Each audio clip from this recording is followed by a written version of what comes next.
All Things Motoring International is owned and brought to you by SA's most trusted online vehicle platform, ChangeCars. Our name says it all, whether you're looking to sell, need advice, need finance, or need insurance. ChangeCars has you covered.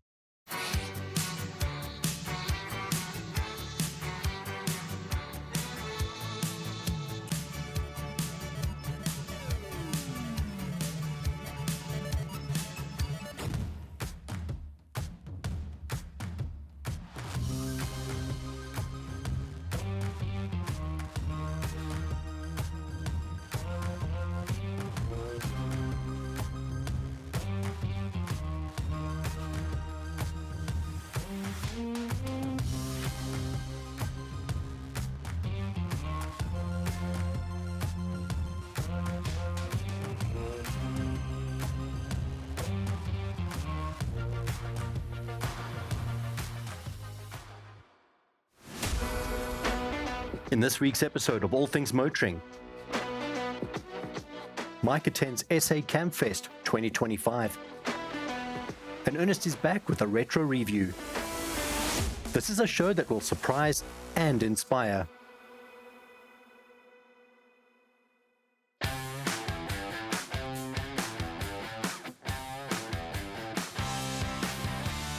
So I've always been an admirer of the VW brand. Now I'm an absolute fan, and for more reasons than you can think. On your screen shortly, you're going to see an ad from the mid-1980s that truly resonates with me, and I assure you, it will resonate with you.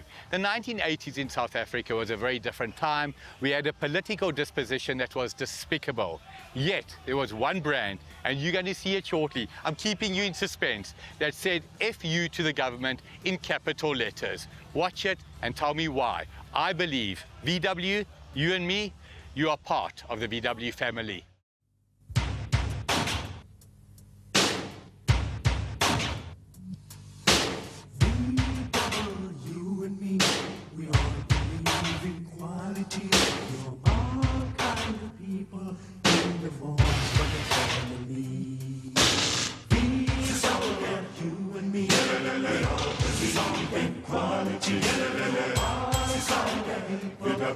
The Volkswagen family. VW.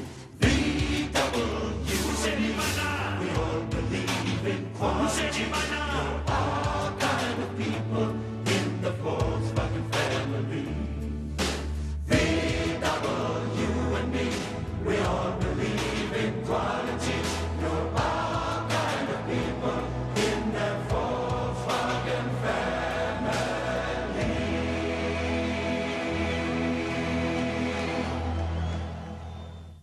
Now that you've got VW running through your veins, we're going to head in, bring you some incredible cars, the past, the present, and the future. Why do I say the future? Because there's some Polo GTIs, Golf GTIs, they're going to be future classics. I take it upon myself to bring it to you.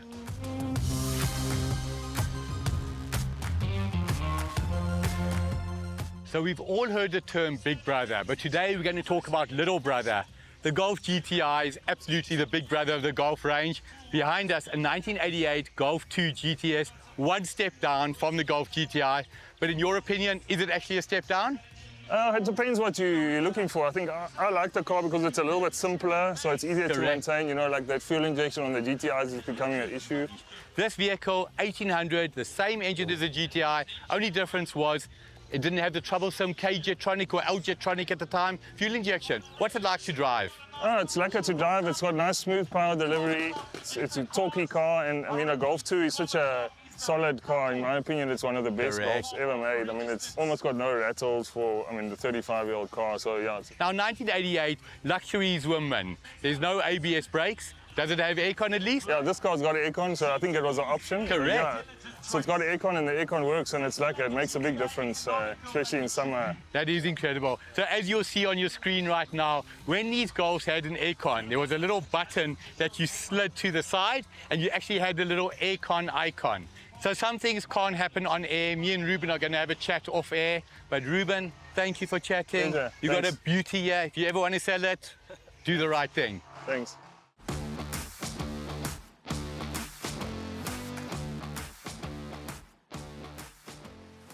So CAMPFEST, 160 kilometers from Johannesburg. I thought I'm special. 320 kilometers round trip. Some people came from Cape Town, 2,800 kilometer round trip. They think they're the hero. Jamie, 2,800 is like entry level. 15,000 kilometers for you to get to CAMPFEST. It's not a competition. I don't care if you're driving 5 kilometers, 5,500. If you come out and have a good time, and whatever car you bring is the best car. So true. So tell us about your journey. It sounds absolutely exceptional. Share with us what it's about. Last year we bought this car sitting under a tree on Facebook Marketplace, fixed it up, motor conversion with DRD.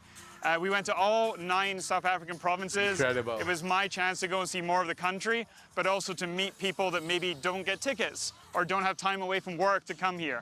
So we went, met in parking lots, met in supermarket parking lots around the country. It worked. We did Swartberg Pass. The car did great. So we said, right, let's go further. The original plan went up to Dar es Salaam. It went to 10 or 12 countries. We cut it back due to time. So we did 6 countries, started in Johannesburg, went up north, Botswana, Zimbabwe, Zambia. Then we turned left, went over to Angola, headed all the way back down. I came here because of CAMPFEST. I came to Bella Bella. The only reason, respectfully, that I know about Bella Bella is because of CAMPFEST. Incredible. And you are the home to me for Volkswagen. People say it's Wolfsburg, Germany, but when you have the factory here, when it has such a history, and when you come here and you see the passion, and on every street you see a City Golf driving around, that's what sparks my imagination. So we've all heard the term living the dream. Jamie, I think it's fair to say you truly are living the dream. If you follow a gentleman called Drew Binsky, he's famous for having visited every country in the world. I'll put my money on it that he's watching you and thinking, I'm jealous of Jamie. Thank you for speaking to us. you. Wishing you the very best and proud to have you here. Thank you so much to everybody. Thank you.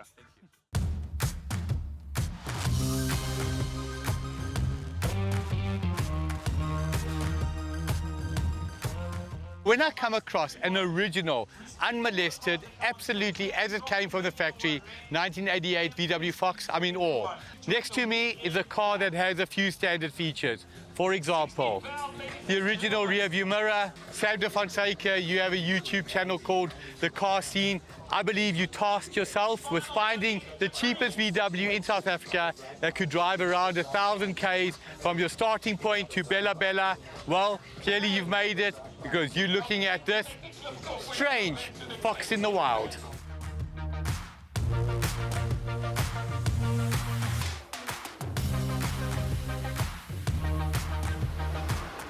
Coming up after the break, Ernest is back with a retro review.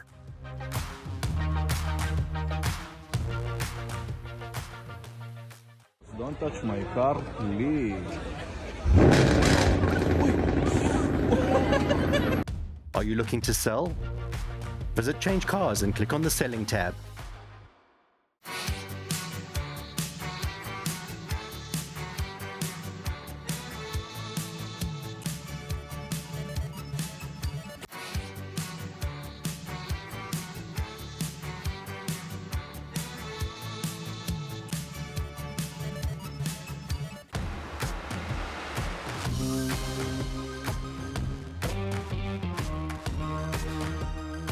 So let's for a second pretend that it's the late 90s and it's summer and I'm clearly dressed for purpose.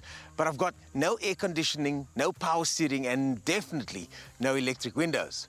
Ladies and gentlemen, welcome to Retro Review and welcome to a review of the Toyota Tazz.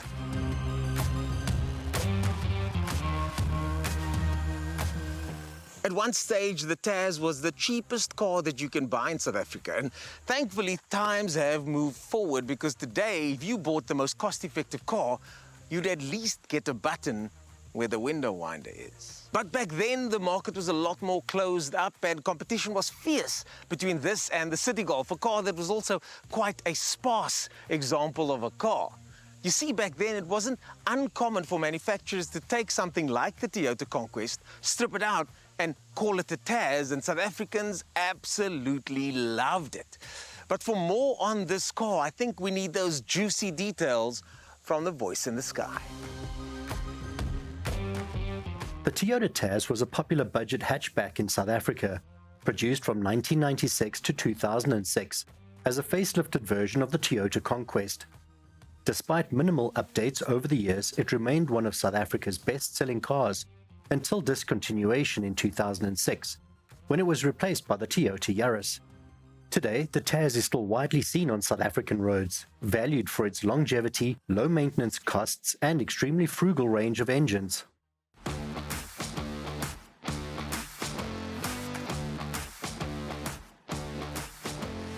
The Tazz has had incredibly broad appeal. From the first time, the aunties and uncles that bought them, in fact, my aunt had one too. And then later on, kids got their hands on their parents' version and slammed them to the ground and stanced them out. Cape Townians love this car as a stance and status symbol for the younger generation. There were, of course, a choice of engines, but the 1300 carb was the one to have. Unbelievable fuel consumption, and depending on which gearbox you ended up getting and across the range, the 4 or the 5 speed, each one of those was a slick and easy to use affair. The clutch was known to be particularly light, and the car wasn't a bad looking car either.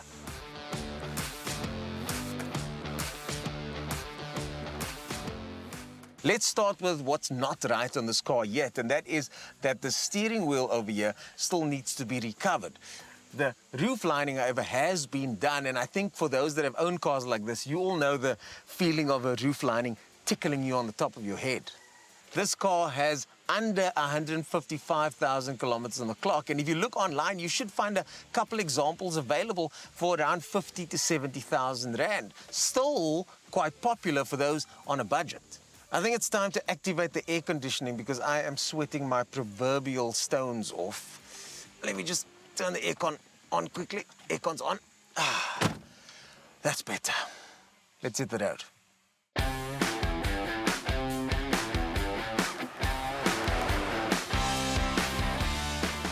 The thing about this car, even though it only has 55 kilowatts, it wasn't a slow car. Ooh, a bit of a chirp there from the tires.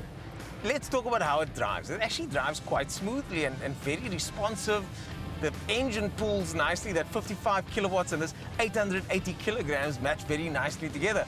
It's also comfortable. The seats are comfortable. The car drives comfortably, but that's if you don't equate heat to comfort, though, because if that's what you think comfort is, this is not comfortable.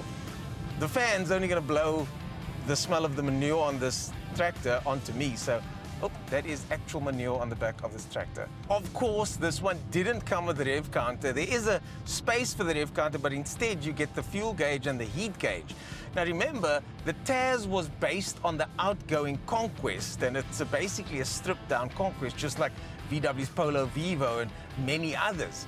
And even though it doesn't have power steering, the steering is so unbelievably light. And it makes you wonder if all of the modern cars that have power steering actually need it, especially the smaller ones.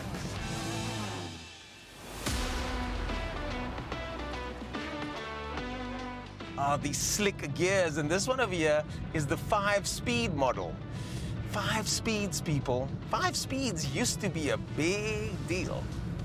Interestingly, the brakes are assisted, so you do get some boosted pressure on that pedal. And I also remember that these pedals were perfectly placed for heel and towing, if you can believe it. So when you're coming up to a corner at about 60 kilometers an hour and you want to change down to second gear, you can just slam on the brakes and then whoom, blip down on the throttle like that. Visibility, of course, is just incredible because of this boxy shape, and there's over enough boot space in the back and decent amount of legroom as well.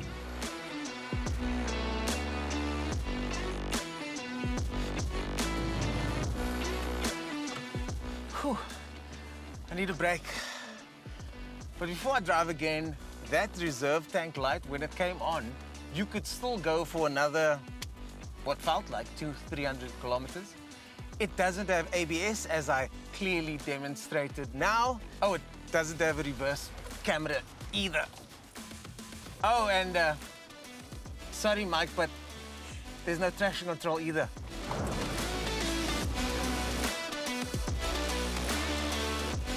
This model is the much cooler Millennium Tazz, which comes with an updated front grille and a few other changes. And as I said, the kids thought it was cool, despite the beads of sweat pouring into my eyes. This is still a fun car to drive.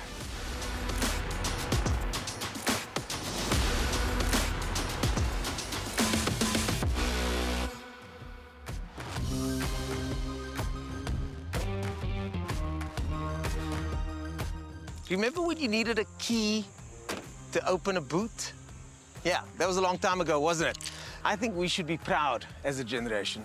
We survived a time without ABS, traction control, electric windows, and air conditioning.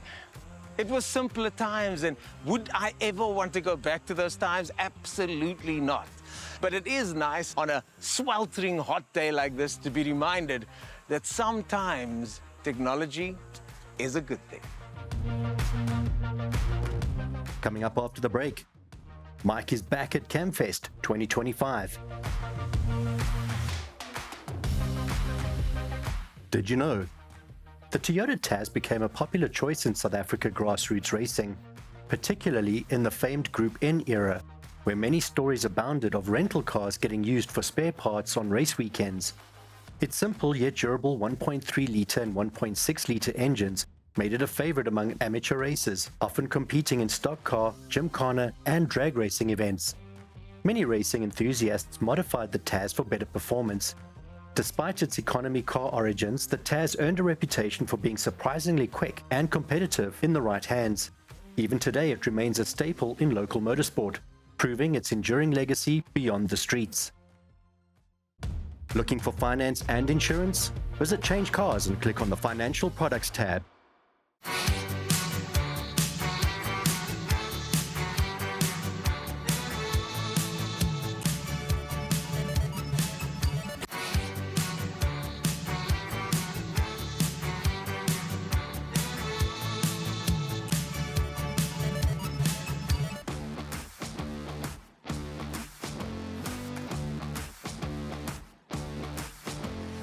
If you want to tick all the boxes, the car behind me does just that. Audi, I'm a huge Audi fan. R8, I'm an even bigger R8 fan. Donovan, you've got something super special. 1994 Audi RS2, but with an engine that is on the next level. Share with us a story. Okay, so we do a show annually called Gas Motor Show, and I like to build, I build the main builds for it. When it came to 2024, I had to do something to outdo the previous year, and then we sat. My good friend Harry said, let's do Audi RS2. From a rally point of view, it's one of the most iconic cars you can get. We decided let's do an R8 V10. We tried looking for an engine, guys let us down, guys robbed us, we never got an engine.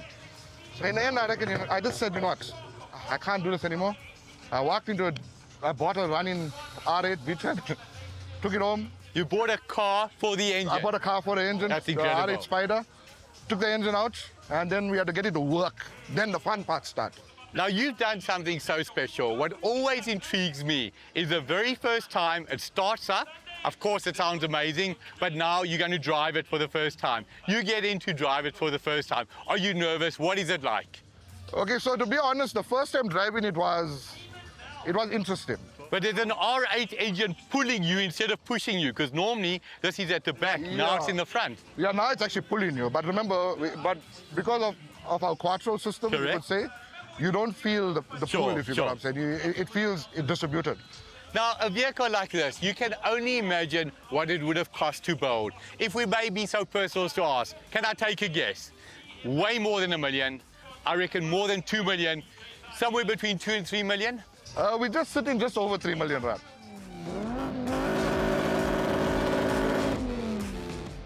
If you've got 3 million lying around and you want something super special, this car is not for sale. But Donovan, you'll do one for the audience. Been amazing speaking to you. You've got something super special. So thank you so much.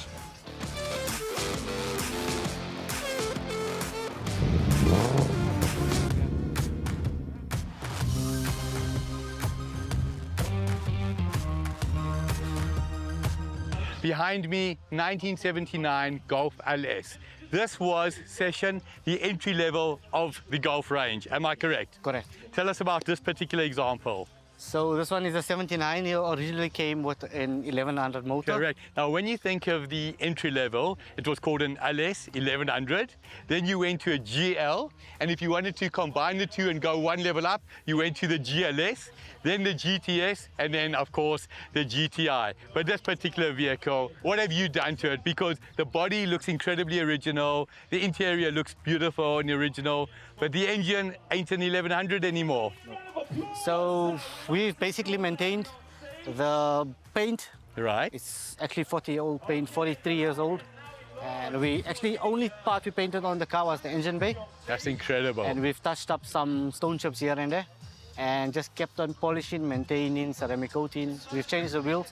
They've got original... Are they different to what they were in 1979? Yeah, no, definitely. They came with the original 13-inch steelies. We've actually put it up with the old school BBS Mali ones. It's the first Malis that were made, and we've stepped it from a 13 to a 15-inch. Driving a car like this today with the upgraded engine, what is it like? Fuel economy is not so good. No, that's your right foot, that's the problem, not the engine. Compared to now with the petrol price and stuff, but we enjoy it. Been absolutely incredible speaking to you. I'll say it to everybody, and I'm going to say it to you. When you're looking to sell it, who are you selling it to? Look me in the eye. Not too sure as yet.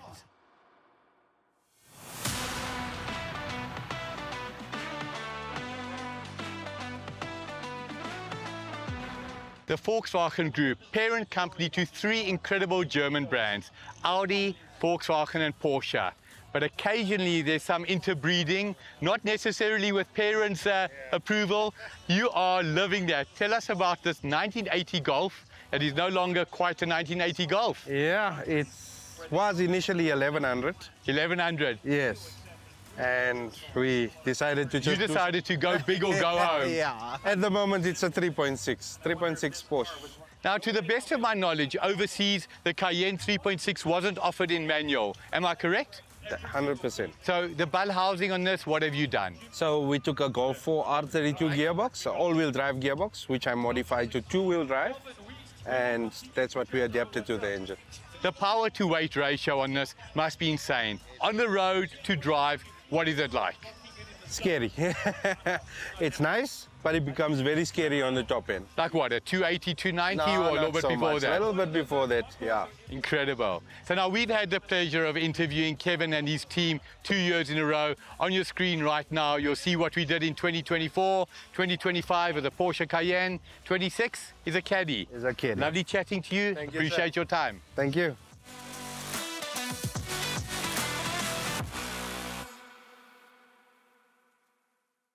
You get hot, then you get very hot. 36 degrees in the shade, and trust me, what's even hotter is the cars out there. What an incredible day. The way VW fans have turned out is absolutely mind-boggling. I've said it before, I'll say it again, and you know, I'll say it again and again. Every single time we come to a festival like this, there's new incredible cars to see. The people are so welcoming. What they've got to show us is so incredible. So guess what? Could we fit it all into one day? Absolutely not. That's why we'll be back tomorrow to bring you more next week.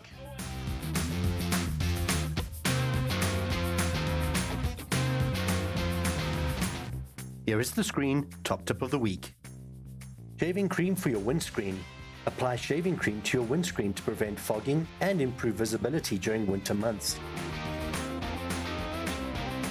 Before you buy a second-hand car, screen it. It's what smart people do.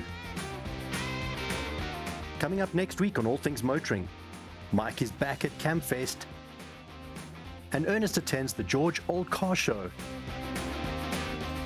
This is a show filled with goldies and oldies.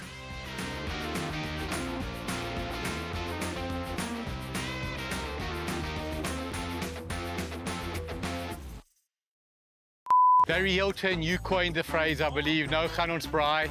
Did you ever believe no gaan ons braai op a VW Fox?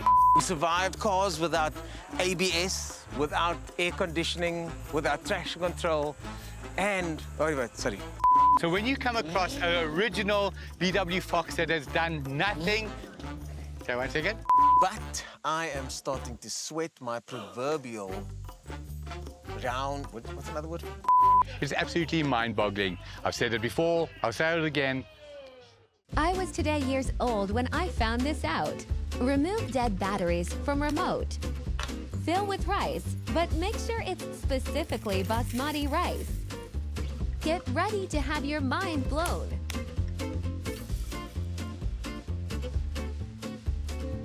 The remote won't work.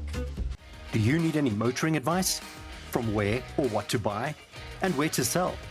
Visit the All Things Motoring International website and click the Advice tab to ask Mikey.